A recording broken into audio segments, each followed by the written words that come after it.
So now we've got the basics of our interface addressing done and our Ether channel configuration. Now we're going to set up a routing protocol. We're going to be using OSPF to set up routing between these three routers.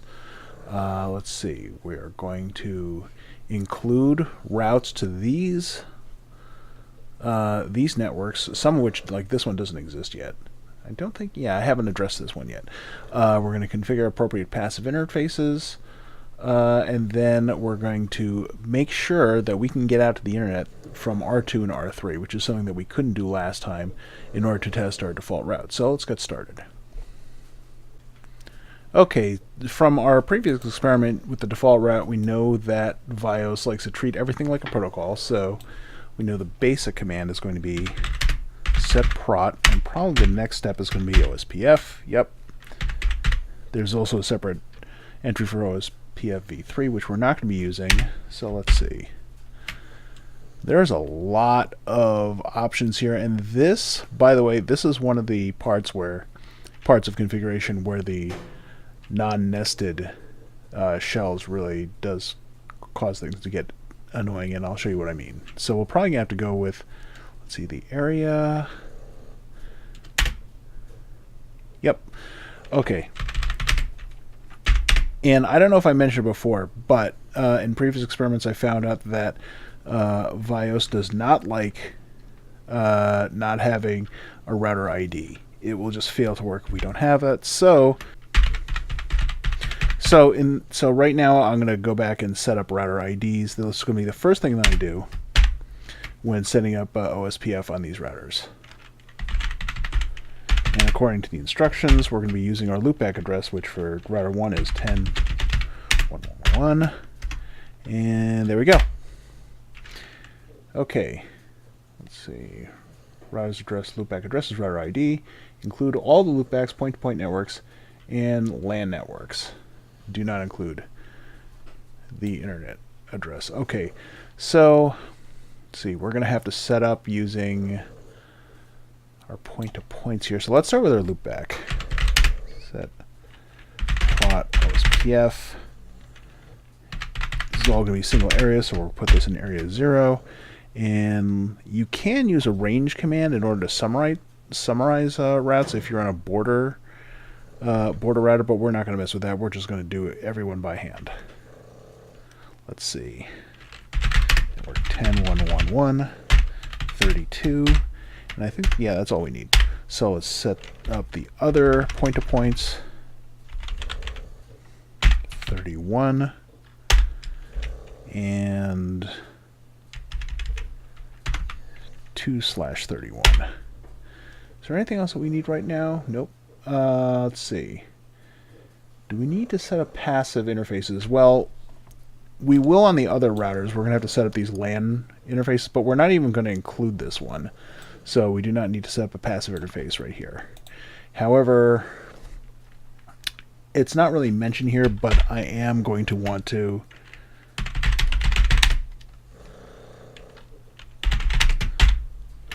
set up a default information origination. So let's see. I think that's enough. Originate.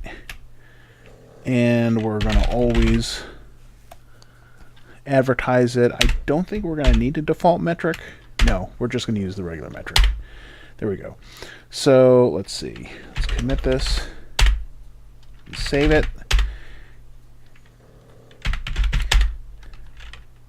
And now let's see if we can do it like a show protocols or show IP protocols. Let's see.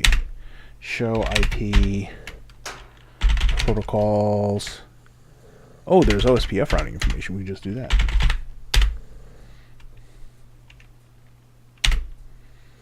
Nope.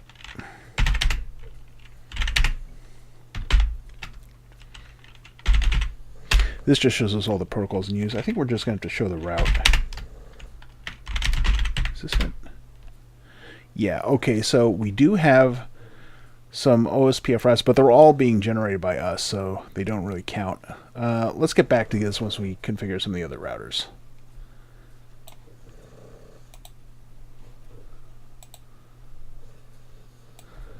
Alright, so we've got this one here, configure.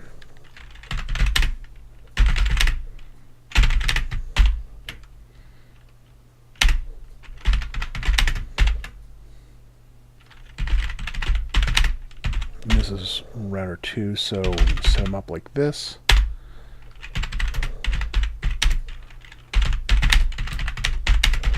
And let's add our loopback.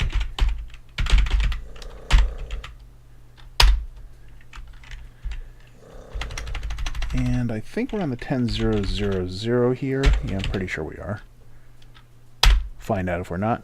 And now we have our other networks down here.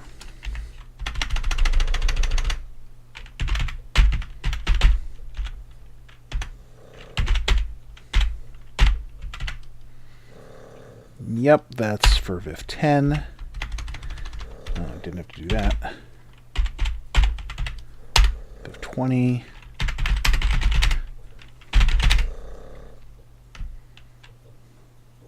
See, where are the passive interfaces? Oh, it's right here. Okay.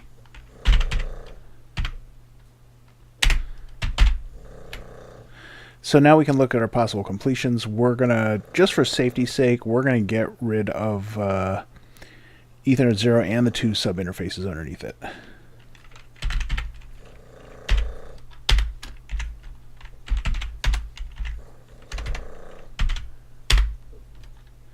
And I think that's all we need on this one. We've got no default route. Let's just do this. Commit. Save. All right. Let's see. I'm not sure that these routes are propagated yet. Let's see. We have routes to ourselves. It's going to take a little while for these to converge. So let's just do the other one. We'll get back to this.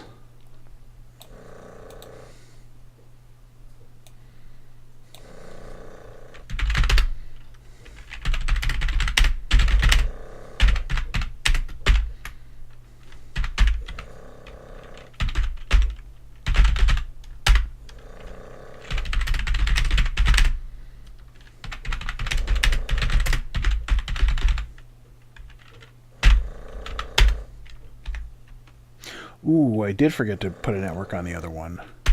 I'll get back to that here. Let's see, 10.0.0.2/31. And by the way, I think that we forgot set interface Ethernet 0. This is 0, right? We're going to set this up now because I think I forgot either to put this in the procedure or to do it before. R3 port Ethernet 0, 192.168.31.24, because we're going to have to advertise this route anyway. What? Oh, derp. There, I'm so smart. Let's see.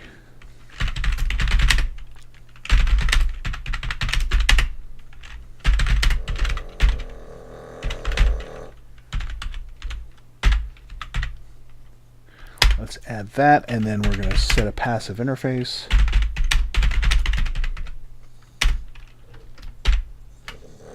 As Ethernet 0. And now we're going to add that bonded channel that we forgot about before.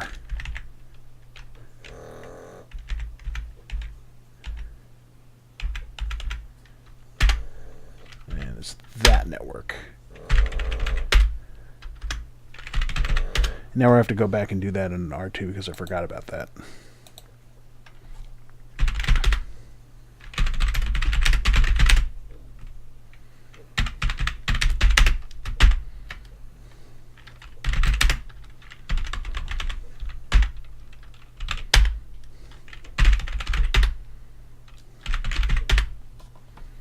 Oops. Let's save that first, just in case something goes wonky with our hypervisor. And we've already saved here. So let's see. Do we see anything on that bonded channel? Let's see. There's some pings. There's a database description, so there is OSPF information flowing over here, at least in one direction. Okay, this guy's joining a group. Let's take a look. Do I need IP on this? We do seem to have a default route. Now, here's our big test from router 2. Actually, this might not work anyway. No, it's not going to work because we don't have NAT set up. Never mind. Okay, but anyway.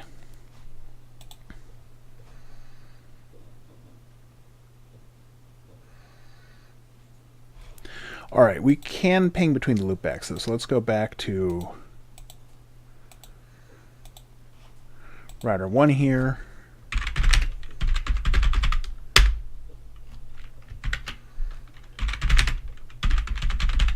That's not really much of a test. We could have gotten to them before. Let's see. We don't have an address. Where else can we possibly ping to? Let's try and ping that interface, because that one is not directly connected.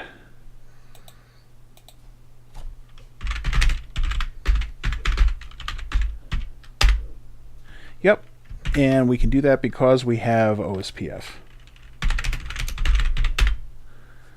Okay, these are all correct. We can test... Okay, I lied before. Sorry. We are going to be able to test this default route once we have NAT set up. Which, yeah, you know what? How long are we going now? How long is this video? The last video was too long, so we'll do that in the next one. Okay, so right now we have a working OSPF network setup. We have all our developers. Oh, one more thing I forgot, because this is actually in lab procedure. Even though we're not necessarily going to have to play with this too much, we're going to show you the command to not only get to change the cost of an individual interface in OSPF, but a bunch of other interface-specific commands, which are important because they're not really in the VyOS documentation. So set interface eth, and let's take Ethernet 1 because it's actually participating, and kind of similar to what you would see in iOS, the prefix IP gives you a bunch of extra options, including your bandwidth, your authentication, which is interface specific, cost. You can set your dead and hellos on the interface. You can do a lot of things directly on the interface using set interfaces, Ethernet whatever, IP OSPF. And that's a good one. It's a good one to know because it's not well explained in the documentation, and it's also a good advertisement for using the question mark as often as you can, because that's how I found this. All right.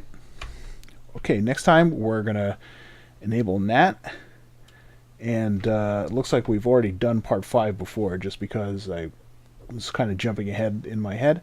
So we'll finish part 4 and part 5 next time. Thank you very much.